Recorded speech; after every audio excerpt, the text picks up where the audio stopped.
Padmanabhanagar Vidhan Sabha constituency. Padmanabhanagar Vidhan Sabha seat is one of the seats in Karnataka Legislative Assembly in India. It is a segment of Bangalore South Lok Sabha seat.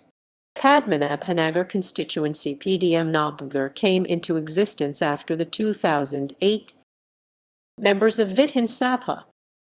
1952–1962 constituency did not exist. C. Bangalore North.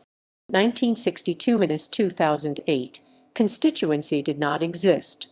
C. Uttarahallili. Election results. 2018 Vidhan Sabha election.